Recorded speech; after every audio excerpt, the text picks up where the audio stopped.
welcome to the EMSNation podcast. I'm your host, Faizan Arshad. Strap yourselves in because we are coming in hot today. This is a live podcast recorded with an exquisite and distinguished panel of resuscitationists coming live from CCTMC 2017 from San Antonio, Texas.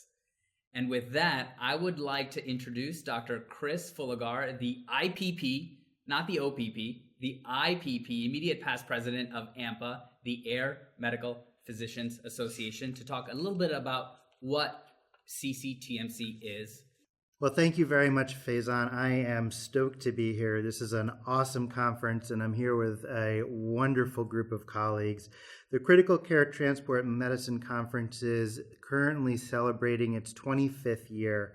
It is a forum that is sponsored by AMPA, ASNA, the IAFCCP, who have all come together to bring together the providers in our critical care transport community at one of the best conferences to share information, to collaborate, and to meet new people. The spirit of collaboration is definitely something that's tantamount and palpable in the air, as well as the dedication to high quality, high performance pre-hospital and out-of-hospital care and retrieval. I think one of the most salient points is everyone here is dedicated to high quality pre-hospital care, but more so the spirit of FOAM ED, free open access medical education. So with that, we are bringing you daily wrap-ups from CCTMC where we go through our highlights and lectures of the day so that you can take away some of our learning points and continue to follow along our journey. Last year, we found this to be incredibly successful, and this year, CCTMC had a record number of submissions for talks and speakers, and also in its 25-year history, this is the largest audience that we have ever had. So we are so excited today to chat with you about day one of CCTMC. Opening up the general session was none other than Dr. Mike Abernethy. Subtlety is not his strong suit. He reminded me of a prize fighter floating like a butterfly, stinging like a bee, just unleashing a rant. If I ran the world, what is wrong with American pre-hospital care and how do we fix it? What do you guys think? Hey, it's Bill Hinckley. I'm from Cincinnati at UC Air Care Doc. I think that CCTMC had some guts to give this slot to Abernethy, given what the submission entailed, and I'm glad that they did. I guess the two main takeaway points that I had from Mike's talk were, first of all, how screwed up it is that EMS is considered by CMS to solely be a transportation, when in fact what we do is clearly the provision of health care. Why EMS is regulated by NHTSA and the DOT and the Federal Airline Deregulation Act instead of by medical organizations is a big part of the problem. And secondly, the fact that both in ground EMS and helicopter EMS there is no incentivization to deliver outstanding medical quality, and in many cases, quite the reverse, disincentivization. What do you guys think? Hey, this is Chris Fullagar. I'm from Syracuse, New York, in the SUNY Upstate Medical University at 87 MD1. And I thought this was one of the best opening sessions that we have had. There were so many takeaway points here. The one thing that I can really appreciate is the fact that EMS is a vital infrastructure and that there are so many vital infrastructures like fire, law enforcement, even street and sanitation and utilities that are provided, whereas EMS is kind of totally separate from that. Hey, it's Mike Steuerwald. I'm at Mike Steuerwald. I think most critical point, if you are new to a lot of the topics talked about in that lecture, to have learned is that our industry is greatly affected by the interpretation of the Airline Deregulation Act and the application of it to helicopter EMS and treating helicopter EMS like it is an airline and not an EMS entity. I think that Mike's points were very critical regarding the Airline Deregulation Act, and that we as an industry aren't going to really move the biggest boulders out of our way without getting that piece of legislation, which is a great piece of legislation, unapplied to helicopter EMS. So I think that was a great point for our listeners. Can you help connect the dots? What exactly is the relationship between the Airline Deregulation Act and helicopter EMS in the United States? Sure. So in very brief, the Airline Deregulation Act is a law that makes competition possible in the airlines. It was a law that deregulated the airlines so that there could be free market competition. The unfortunate consequence from our point of view is that it also, quote unquote, deregulated helicopter EMS because it continues to be applied to helicopter EMS as airlines and not as ambulance services. Anytime that a regulation meaning to protect patients and protect us is proposed, it is oftentimes shot down by those litigating against it, citing this particular law. This law keeps a lot of well-meaning regulations from actually coming to fruition because of the application of it to EMS entities as airlines, if that makes sense. Absolutely. Dr. Abernethy, why are you so passionate about this topic? Mike Abernethy. I'm at FLT-DOC1. I've been involved with this industry for 28 years, and I've watched it go from a true patient-oriented, high-quality, best of the best. There's been a lot of changes, and things have gone downhill in some ways. There's still a lot of very excellent programs, but there's been incredible dilution, and there's been unregulated growth, which again has caused a lot of the problems we're seeing today. The one thing I really wanted to make sure to get across is that physicians hold the reins. These are entities and corporations that operate these for-profit helicopter programs, but they cannot do so without the grace of a medical license of their medical directors. It is their responsibility to know what they're doing, to know the level of training of their crews. Also for billing, how is this going to affect patients? It's not just the medical directors, but also the referring physicians. When you're calling the helicopter, it is your responsibility to know the abilities of the given HEMS program. You're not going to call right then and there, but this is something that you should figure out ahead of time. And you can ask questions, and it's certainly appropriate to ask, how much do you charge? It's not this nebulous thing like how much does a hospital stay cost or this or that, because again, it's two figures. What is your liftoff fee? What is your per mile fee? And do you balance bill? Those three questions are incredibly important to your patients. What is balanced billing? Balanced billing is the process where the insurance will, if you are seen in the hospital or transported by an ambulance, it'll be submitted to your insurance. Now, insurance companies typically will not pay the full amount. In most cases, the biller will accept what the insurance company pays, and that's it. There's no further liability on the part of the patient. But with balanced billing, that means that they will take the insurance payment, but whatever the difference is between the insurance payment and the actual bill, the patient is responsible for. And you see that in medicine, but it's absolutely ridiculous because, again, of the, what did we say, about 380% increase in HEMS flights. So, patients are routinely getting stuck for $20,000 and $30,000 bills. And these people have really good insurance, so not a great practice. And Mike, I think that one thing that you mentioned that I just want to underscore here is that a lot of the issues, the problems, so to speak, that you've been referring to in regard to this industry within the United States, and I hate the word industry when we talk about this, but these are problems with the system, not problems with the providers. We have a bunch of providers who are out there working, doing the best that they can to provide excellent care to the patients.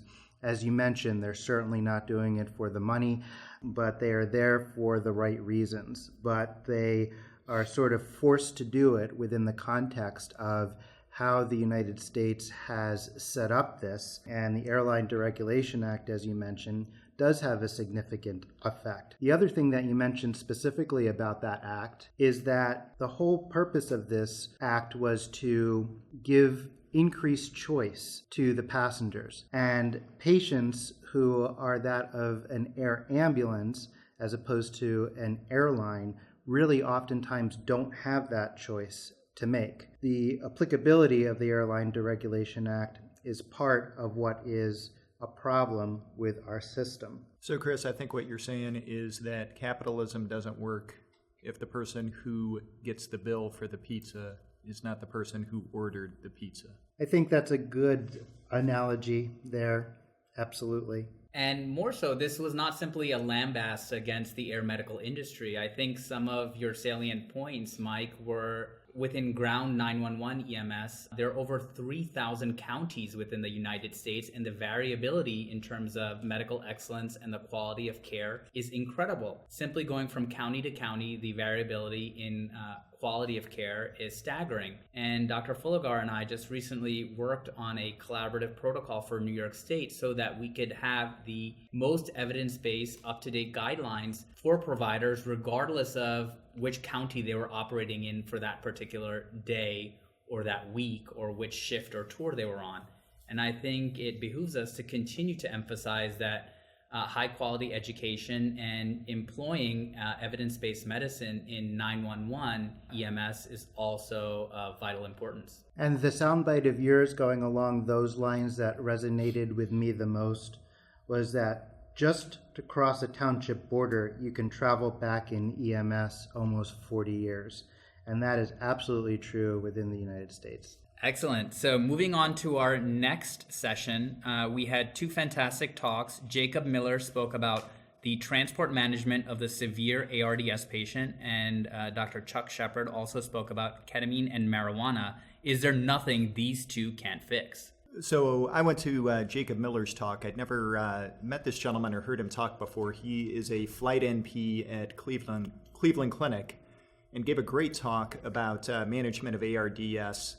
Certainly emphasizing using the ARDSNet strategy for ventilation, the fact that there really is not evidence for the efficacy of inhaled nitric oxide. There is evidence for the efficacy of pronine. There is not significant evidence other than case reports for pronine in critical care transport. But one thing that was interesting to me was Per Bredmose chiming in by Twitter, stating that he apparently does it all the time in Scandinavia. And finally... He is a Viking, so... He is the Viking. He's the Viking, though. Oh, he is the Viking in more ways than one. One thing that I learned from this talk that I did not know previously is there is evidence for the efficacy of neuromuscular blockade, paralyzation in severe ARDS with a number needed to treat of only 7. So that was something I picked up today. Excellent. So next up in the afternoon, we had 1, 2, 3, 4, get that ECMO out the door. 4 steps to make ECMO transports easy by Jamie Simpson, which was very logistically oriented. So, hey, it's Mike Steuerwald. I thought this talk was great, not because of the technical information that was delivered, but it was another lecture year after year we see here at CCTMC that emphasized that the way that you really become outstanding in this business is you decide to master the logistics of the situation. There it is. At the same time, Carol Fleming also spoke about FAST ED, which is a stroke severity tool. So the research on stroke care has been fascinating and has developed quite a bit over the last 3 to 5 years. Certainly within emergency medicine, I think there's a disposition to feel that TPA is certainly not the wonder drug that others hypothesize it could have been. And with the advent of endovascular clot retrieval, very similar to primary PCI for patients who are having ST elevation MI, in 2015, we had 6 randomized multi-center trials using as a primary outcome modified Rankin score, which showed significant improvement in patient outcomes who not only had IVTPA if they were a candidate and within the window, but more so went on to the endovascular suite and had clot retrieval by a neurointerventionalist or an interventional radiologist. In the end of March, the AHA, the American Heart Association, and the American Stroke Association created a new algorithm which added the implementation of a stroke severity score to pre-hospital care for patients who are having stroke-like symptoms. So what that means is your goal is not to simply ask the binary question, is my patient having an ischemic stroke, yes or no, but more so to use a stroke severity scale to try and predict whether those patients are having a large vessel obstruction. And that is vitally important because the decision or the crew's decision on where to transport that patient can make a meaningful and significant difference to that patient's outcomes. If they are going to a comprehensive stroke center that is a reasonable distance away, those patients are going to have the best care possible. So it's very interesting to see how this area of research in pre-hospital medicine has advanced so much over the past 2 to 3 years. There are almost 7 or 8 stroke severity scales which are being trialed prospectively across the country and indeed internationally to try and figure out which stroke scale is both easily and effectively performed by EMS and has high positive predictive value for patients that have large vessel obstruction to help guide patient transport decisions on which exactly hospital they should go to. Next up in the afternoon, we had a fantastic talk that was essentially, the conversation started on Twitter, which is not unusual for our group here, but the title was Co-Pilot RN, Training to Save Your Team from the Left Seat. And the topic of conversation was pilot incapacitation. Essentially, does that mean it's a death sentence for the rest of the crew?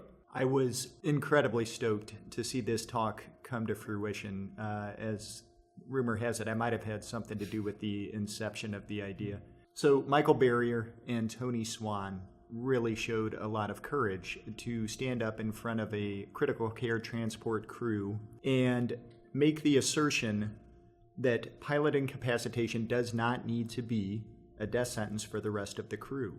They went through an algorithm which Michael said can be found on his website. So I won't belabor all of the points here, but basically it gets down to getting the pilot's body off of the controls and activating autopilot, and then getting on the radio to get advice from another pilot to assist in getting that aircraft safely on the ground.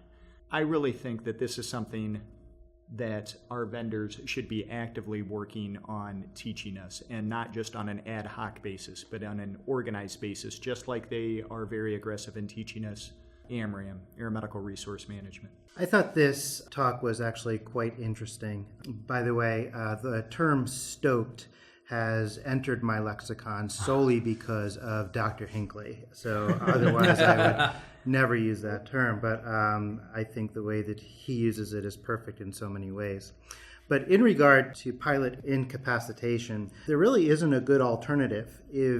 Especially if you have a single pilot program, if there is no pilot, then there's not any good alternative than to have another individual take over the controls. One of the problems, though, with that a lot of people cite are issues with the FAA. Now, there are ways around it where we can get training and education on the ground with the engines off, but there's still a lot of concern as to what the implications of the FAA and what they may have on the operating certificate of the individuals. One thing about this is this whole procedure and this whole concept is really predicated on the fact that you have an autopilot. Certain aircraft, I would probably venture to say a large portion of the HEMS aircraft in the United States, depending on make and model, do not even have an autopilot. So again, it's one thing if you're in an aircraft that has dual controls versus single controls, and then the sheer cockpit design of the smaller aircraft such as the A-Star or the Bell 206 would make this almost impossible. One of the interesting sentiments in the room was people were afraid of crossing the FAA and actually simulating or training for this high acuity, low occurrence incident. But I think we also have to consider what the alternative is, and the alternative is not very good. There is a little bit of a precedence out there. The AOPA does have an online pinch hitter course, which is designed for general aviation, particularly for people that often accompany the single pilots, where they can take a course to get some basic knowledge in regard to manage an incident where their sole pilot is incapacitated. So I don't think that this is without some degree of other benchmarks out there, and without a good alternative, I'm not sure that there's a good reason not to do it. This is Ron Wubben from the University of Wisconsin. I'm at MedFlightDoc. I think the concern about the FAA is kind of a hypothetical concern that the pilots might have. I'm not sure what part of the federal aviation regulations they might be running afoul by doing this. So I think really for our purposes as medical crew, I wouldn't worry so much about running afoul of the FAA. This was a discussion that came up in the course of the Q&A at the end of the talk, but I really don't think that that's something we have to worry ourselves too much about. The one question that came up that Mike already referenced was the fact that someone in the audience did ask, so if I'm flying an aircraft like an A-Star, what do I do there? Which begs the question, if you are flying in an aircraft with no autopilot, your options here are pretty limited. So you may want to reconsider life choices in that situation, because there aren't going to be very many options flying an aircraft with an autopilot. So grim statistic, certainly, but since we have a room filled with HEMS physicians and air medical directors, does this prompt you to initiate training and simulation for your own crews? For those of us, this is Ron Wubben again at the University of Wisconsin. For us at UW, we have been on occasion having this very discussion, and with several of our pilots, we've gone through scenarios where they've showed us how to activate the autopilot and so forth. One of the things that did come up, there was a Twitter discussion about this about a month ago that we were going back and forth about this. One of the things that should be kept in mind, it is a rare event. They did reference a couple of studies, one from Australia, I think the other one was from Israel, plus some US data from the 90s, that this is still an incredibly rare event. But having said that, their program actually had this event happen where one of their pilots had a stroke in flight, and it required the assistance of their nurse, who was in the left front seat, to kind of in a team fashion actually get the aircraft on the ground. And it sustained some damage, but they all walked away and were able then to turn their attentions to the pilot and get him to where he needed to go for his own treatment. So having said that it's an incredibly rare event, there you go, it happened to them, which I think was very interesting. Hey, I'm Cynthia Griffin. It's at CMGRFFN, and I work at UW MedFlight with Ryan as well.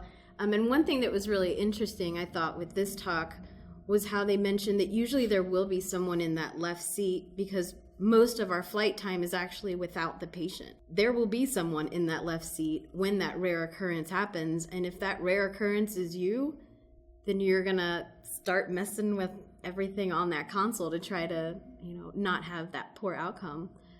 That really made me think about, what would I do if I was in that left seat? It was an interesting topic to bring up, and I'm glad it came up. And I think we're opening the floodgates now to really bring this to the attention to the whole industry. The one quote that stuck with me was Mike Barrier's quote, "If the means to save me are available, I'm not an acceptable loss." Yeah, I'm definitely going to start this conversation in Cincinnati. Excellent. So speaking about rare occurrences, advanced cardiac life support in patients with ventricular assist devices. Hi, this is Fredrik Granholm from Sweden at Total Resource, and I went to this session, ACLS in Bad Management, which I really enjoyed. Ventricular assist devices are not very common where I work, so this was a good primer on the physics and on the different systems used. And I like that Paul Misurik gave some really good links and pointed to websites with EMS-specific information. So that's great for everyone in critical care transport. If you're looking for these links and cannot find them on the net, you can contact me on Twitter and I'll send them to you. I think that this session is what CCTMC is all about. It's about getting to learn stuff that you can take back to your organization and use and implement straight away almost. So this was a really great session, I think. So what are some of our takeaways? I know it's a common myth in EMS that you can't perform chest compressions in VAD patients. Is that true? You can, but it's you have to follow some of the algorithms before you start to do that. So. And then rounding out the day, we had Kevin Colopy speaking about modified patient care and point-of-care lab testing, and Ben Nicholson talking about critical care ultrasound and defining the standard for resuscitation. This is Drew Cathers from University of Wisconsin, at Drew Cathers on Twitter. Specifically, the lecture about the critical care ultrasound I felt was very well done by Dr. Benjamin Nicholson. We found it particularly interesting because we're working on implementing ultrasound into our helicopter EMS program over the next year. And so I thought he did a good job of providing an overview of all the potential utilities of ultrasound, while also really focusing on the specific ultrasound scans and the way that could change patients' management, and that it could be really useful in the pre-hospital environment. And I think it's pretty obvious, and we all agree that's definitely the future, and now we just have to work on getting there. You know, Drew, back when I was a fellow back in 2014, UW, I really wanted to try to get ultrasound started there for our flight teams. I felt like I knew a lot about ultrasound. I was credentialed and knew all the things that it could do to change my management. But even through this talk this afternoon, I found out that there's even more coming out. Dr. Nicholson talked about how you can actually measure the size of the pubic symphysis to, instead of rocking your patient's pelvis and creating actually more trauma. It just proves that ultrasound is changing all the time. I thought I knew it all, and even with this talk, I learned more.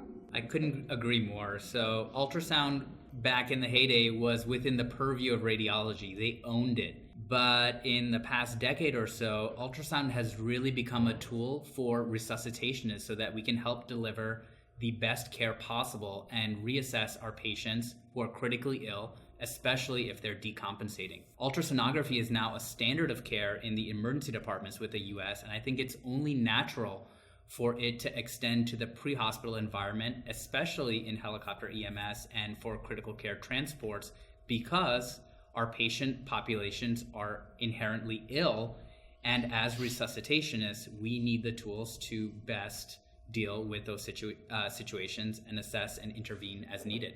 So I checked out Colopy's talk on point-of-care lab testing and critical care transport.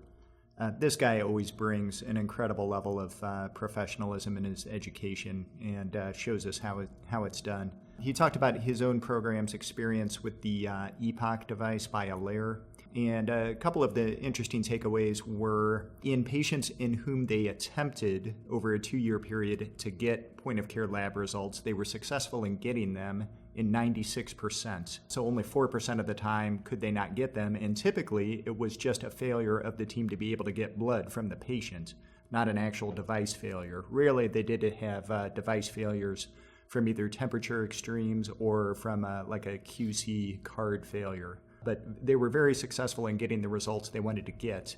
But then the question is, well, what did they do with them?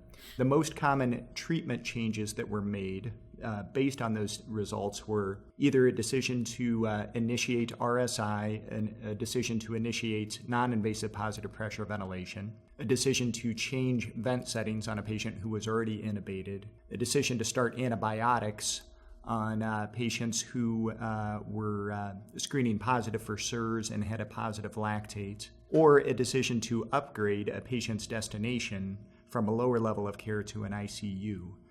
So about 40% of the time they made a change in treatment based on those test results to benefit patients. And I think that this is definitely similar to ultrasound going to become or should become in the future a standard of care in critical care transport medicine. It's incredibly fascinating to see the development of pre-hospital medicine and the passion of resuscitationists to want to deliver the highest quality care possible for our patient population. And with that, tomorrow on our day 2 wrap up, we are going to reassemble our panel and bring you even more from the incredible lecturers that have traveled from all around the world to help bring this content and development and science and evidence-based medicine to the forefront. So with that, this is Team Ampadocs wishing everyone a safe tour.